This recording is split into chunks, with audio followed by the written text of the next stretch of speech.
Hey guys, in this video I'm going to talk about my two favorite legendary farms, and at the end I'll demo them so you can see the process. There's also additional tips related to these farms, so check it out even if you know these farms because you might not know some tips about them. In Diablo 4, legendaries work a bit differently than Diablo 3.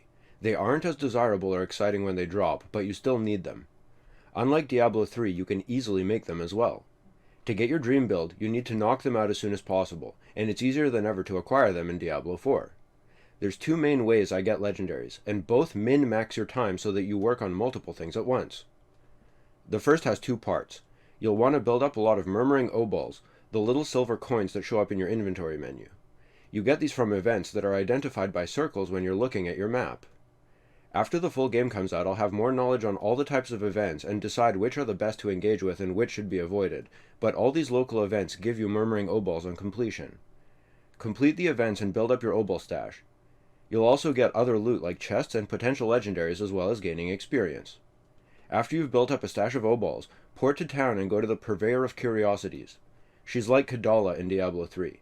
You can spend your Obols to gamble on equipment rolls, and you can choose the piece you're gambling for. The cheapest options are boots and gloves. At 25 Obols a pop, you have 20 chances to roll a legendary with a full stash of 500 Obols. Unlike Diablo 3, the piece you get the legendary affix on doesn't matter since you can swap the affix around other equipment. The goal is to get the desired affixes to begin with. She also sells you whispering keys that open silent chests in the field, but honestly I don't think I found a single good silent chest the entire time I played the closed beta. Regardless, I usually like to have around 5 keys on hand just in case, and that costs 100 Obols for 5 keys. If I ever find something really good in one of those chests, it'll change my opinion. If you do this for a bit, you'll have a ton of legendaries to work with, and they'll benefit you for the second legendary farming method. The second way to get legendaries is just to modify them or make them, but I'll show you the best way to do it because you need materials. You'll need good yellow equipment to build off of and a stash of legendary affixes. If you did the Obol gambling method, you should have a lot of them built up. The best way to get desirable yellow equipment is from farmable unique enemies on the map. A very popular one is Oscar Reede, and you can find him here. In the closed beta, there were always a bunch of people waiting around for him to spawn. He drops loot that's higher than your level, which means this loot will have the best stats you can find in the beta. Go to his spawn area, kill him whenever he spawns, and after a few kills you'll have a good stash of materials to build off. The other enemies to farm are unique named enemies you can find around the field. They're marked with sparkles on the world map, so if you see a sparkling area, go to it and take out the enemy. Once it's dead, port back to town and immediately re-enter the portal to go back, and the enemy will be back again for round 2. I don't know how many times you can respawn them, but they're repeatedly farmable for a time. They also drop unique loot you can't sell for much. If you see a weapon that sells for like 4 gold, read the stats, it'll be unique. In preparation for actually crafting the legendary pieces, you can upgrade them first at the smith. This can be helpful since you can't upgrade them after making them legendary, since that requires materials that I don't think you can find in the beta. Just keep in mind you can't imprint legendary affixes on loot that you upgraded to max. It won't let you. I burned like 300 to 400,000 gold to find that out. Once you have a stash of high quality loot and legendary affixes, go to the occultist and extract desirable legendary aspects from your stash of legendaries.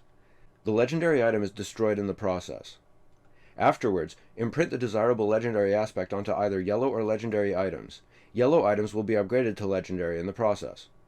You'll notice that the legendary affix is buffed when you place it on weapons, so don't waste the weapon's legendary affix on something that won't help you very much.